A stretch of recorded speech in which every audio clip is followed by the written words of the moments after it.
ପୂର୍ଣ୍ଣମୀ ଠାରୁ ଅମାବାସ୍ୟା 15 ଦିନ ଏଇ ନୀତି ପୂର୍ଣ୍ଣମୀ ଠାରୁ ଚାଲିବ। ବର୍ତ୍ତମାନ ଚାଲିଛି। ଆଜି ହେଉଛି ତୃତୀୟ ଦିବସ। ଆଉ କାଲି ଛାଡ଼ିଲେ ପରଦିନ ଆମର ହେଉଛି ତେଲ ଲାଗି।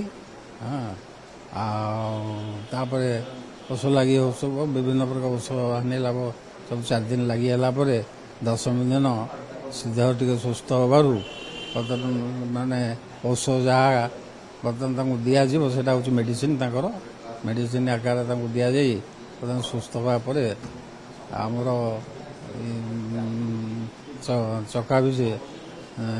ଚକା ବିଜେ ହେବେ। ଚକାରେ ବସିଲା ପରେ ତା ପରଦିନ ହେବ ଏକାଦଶୀ। ଏକାଦଶୀ ଦିନ ଯେଉଁ ସବୁ ମାନେ ଆମର ବାର ଲାଗି ସଜ ପିନ୍ଧୁନଥିବେ, ନାଲି ନେଳି ରଙ୍ଗର କୌଣସି ବସ୍ତ୍ର ପିନ୍ଧୁନଥିବେ, ସାଦା ବସ୍ତ୍ର ବର୍ତ୍ତମାନ ପିନ୍ଧୁଛନ୍ତି।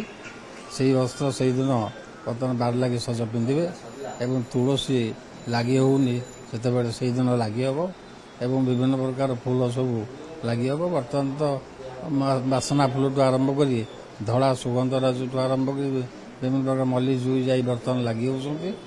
ସେଇଦିନ ଏକାଦଶୀ ଦିନ ଲାଗି ରାତିରେ ଆମର ବି ଭୋଗ ହେବ। ଭୋଗଟା କ'ଣ ହେବ ନା ବର୍ତ୍ତମାନ ଆମ୍ବ, କଦଳୀ, ପଣସ, ସପୁରୀ ଆଉ ସପଟା ଏଇ ଫଳ ହିସାବରେ ଭୋଗ ହେଉଛି। ଧୁଆ ମୁଗ, ନଡ଼ିଆ ତାକୁ ବି ଭୋଗ ହେଉଛି।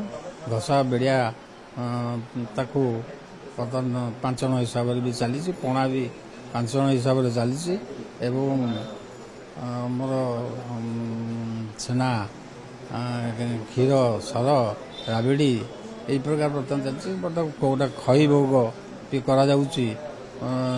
ସେଥିରେ ସେ ବହୁତ ସନ୍ତୁଷ୍ଟ ହୁଅନ୍ତି ସେ ଖଇ ଭୋଗରେ। ବର୍ତ୍ତମାନ ସେ ଖଇ ଭୋଗ ବି ହେଉଛି। ଛତୁ ଭୋଗ ବି ଗୋଟେ ହେଉଛି। ଆଉ ଏମିତି ସବୁ ବିଭିନ୍ନ ପ୍ରକାର ଭୋଗ ମହାପ୍ରଭୁଙ୍କୁ ଏ ପ୍ରାକୃତିକ ନିର୍ମିତ ତିଆରି, ଯେଉଁଟାକି ପ୍ରାକୃତିକ ତିଆରି ସେଇ ପ୍ରକାର ଭୋଗ ଚାଲିଛି। ଆଉ ଏକାଦଶୀ ଦିନ ସବୁ ସପୁରୀ ଆମର ସେଉ, ନାସପାତି, ଅଙ୍ଗୁର, ଚାଉଳିଆ, ପଇଡ଼ ଏଗୁলো ସବୁ ଭୋଗ ଲାଗିବ। ସେଇ ଭୋଗ ଦ୍ୱାଦଶୀ ଦିନ ରାଜପ୍ରସାଦ ଦେଇ ମହାପ୍ରଭୁ ରଜାଙ୍କ ଘରକୁ ବିଜେ ହେବ। ରଜା ସେଦିନ ଜାଣିବେ ଯେ ମହାପ୍ରଭୁଙ୍କ ଦେହ ସୁସ୍ଥ ହେଲା।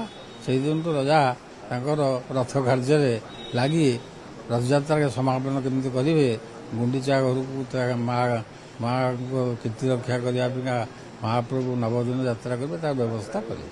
ଆଜ୍ଞା, ଆମେ ଦେଖୁଛେ ଏଇ ଚକଟା ଭୋଗ, ପଣା ଭୋଗ ଏବେ ଆପଣଙ୍କ ପାଖରେ ରହିଛି। ଏଗୁଡିକ ଆପଣମାନେ କେମିତି ପ୍ରସ୍ତୁତ କରିଥାନ୍ତି ଏବଂ ମହାପ୍ରଭୁ ଏଇ ଚକଟା ପଣା ଭୋଗ ଖାଇଲା ପରେ ତାଙ୍କୁ କେମିତି ଅନୁଭବ ହୋଇଥାଏ? କାରଣ ସିଏ ହେଲେ 60 ପଉଟି 56 ଖିଆ ଠାକୁର, କିନ୍ତୁ ଏବେ ସିଏ ପଣା ଭୋଗ, ଚକଟା ଭୋଗରେ ସନ୍ତୁଷ୍ଟ ହଉଛନ୍ତି। ନା, ଚକଟା ଭୋଗ ପ୍ରତିଦିନ ଯେଉଁ ହେଉଛି ତା ଭିତରେ ହେଉଛି।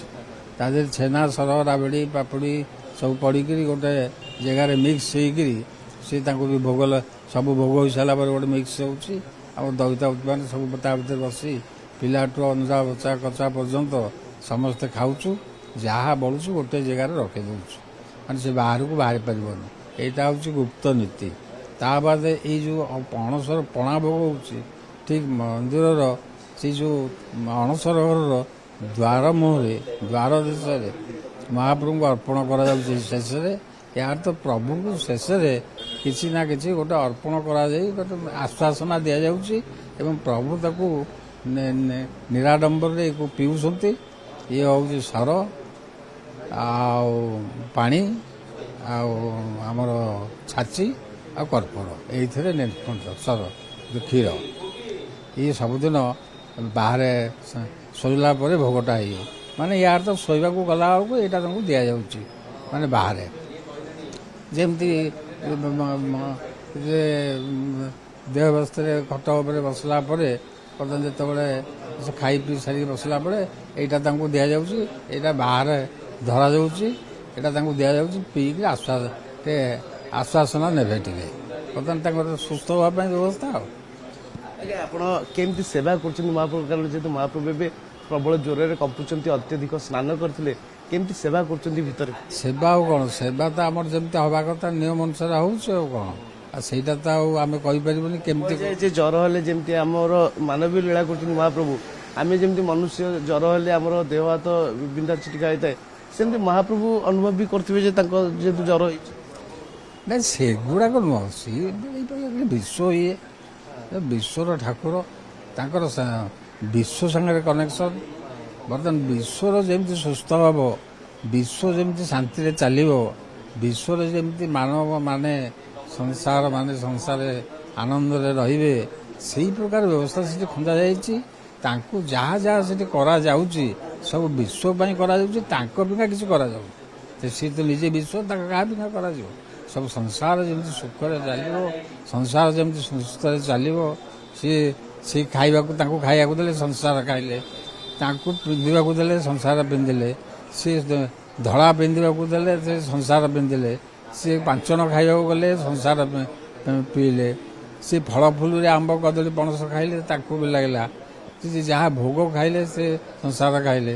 ତା ବାଦେ ବି ତାଙ୍କୁ ଦିଆଯାଉଛି ଯଜ୍ଞାଗ୍ନେ ପାଚିତ ଯନ୍ତ୍ରରାଜନ ସ୍ଥାପିତ ପୂଡ଼ିତ ମଞ୍ଜରାଜନ ଗୋବିନ୍ଦନ ନିବେଦିତ ପ୍ରବର୍ତ୍ତେ ଭୈରବୀ ଚକ୍ର ଅନ୍ନମୀ କର୍ତ୍ତୃଦାମ। 5 ପ୍ରକାର ଲକ୍ଷଣରେ ଯେଉଁ ମହାପ୍ରସାଦ ହେଉଛି, ସେ ମହାପ୍ରସାଦ ଶାଲ ମଣ୍ଡପ କୁଣ୍ଡବେଦୀ, ଇଏ ହେଉଛି ଶାଲରେ ମହାପ୍ରଭୁ ବସୁଛନ୍ତି।